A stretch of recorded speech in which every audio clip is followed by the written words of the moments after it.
Ndabasuje cyane abakunzi ba Eugenie Family, Yesu ashimwe cyane. Muri uyu mwanya tugiye kwiga ijambo ry'Imana, reka tubanze dusenge. Data wa twese uri mu ijuru, tugushimiye uburyo uri Imana ikiranuka, tugushimiye uburyo wiyereka abana bawe, twishyize imbere kugira ngo n'uyu mwanya utwiyereke kandi utwisobanurire uwo uri we mu izina rya Yesu. Mbese koko nawe ujya wibaza uti Imana ibaho? Ibaho se mu buhe buryo? Yesaya 55 umurongo wa 8 n'uwa 9. Aya ni amagambo Imana inyibwiriye, inyihereye muri kano kanya. Yesaya 55 umurongo wa 8 n'uwa 9 haravuga ngo erega ibyo nibwira si byo mwibwira, inzira zanyu si zimwe n'izanjye, niko Uwiteka avuga. Nk'uko ijuru risumba isi, niko inzira zanjye zisumba izanyu, n'ibyo nibwira bisumba ibyo mwibwira. Haleluya. Ni ukuvuga ngo Imana niba ari ibyivugiye ikavuga yuko ibyo yibwira n'inzira zayo zitandukanye n'izacu, Uwiteka ko ari ubyivugiye, icyo gihe ntabwo ngomba kubabwira yuko Imana ibaho, kuko yigomba kubyigaragariza, ikagaragaza n'ububasha bwayo, ikagaragaza n'ubushobozi bwayo.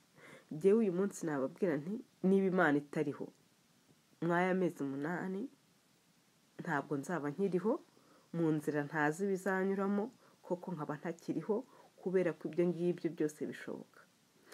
Ariko Imana yo niba ishaka kugaragaza yuko iriho kandi yuko ari yo ubwayo ijya ivuga, atari umuntu wavuze, icyo gihe irabikora nkabaho kandi igasohoza ibyo yavuze mu nzira zayo zitari iz'abantu. Ngo erega ibyo nibwira si byo mwibwira, kandi inzira zanyu si zimwe n'izanjye, niko Uwiteka avuga. Nk'uko ijuru risumba isi, niko inzira zanjye zisumba izanyu, n'ibyo nibwira bisumba ibyo mwibwira. Imana rero igomba kwigaragaza, ikagaragaza ibyayo, ikagaragaza ibyo ivuga ko ari ukuri kandi bitanyuze ku muntu. Icyo gihe rero Imana iramutse itariho nabyo byagaragara. Icyo gihe ubushake bwanjye bwabaho bigatungana kandi bikagenda neza. Icyo gihe umuntu nkanjye kavuga nti nzaba ntakiriho kuko Imana itariho, bikabaho.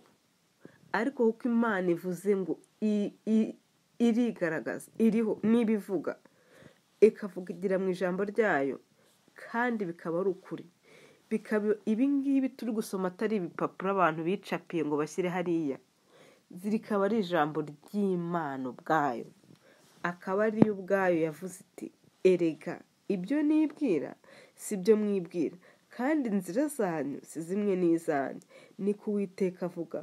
Nk'uko ijuru risumba isi, niko inzira zanjye zisumba izanyu, n'ibyo nibwira bisumba ibyo mwibwira. Icyo gihe Imana igomba kubigaragaza, apana kugira ngo umuntu azavuge inyuma avuga ati hari ukuntu Imana yanyiyeretse. Oya, ahubwo tuyirebane. Imana itugirire neza, kandi nk'uko ijambo ryayo riri ari ukuri, nayo ubwayo akaba ari ukuri, itwiyereke mu bumana bwayo mu izina rya Yesu.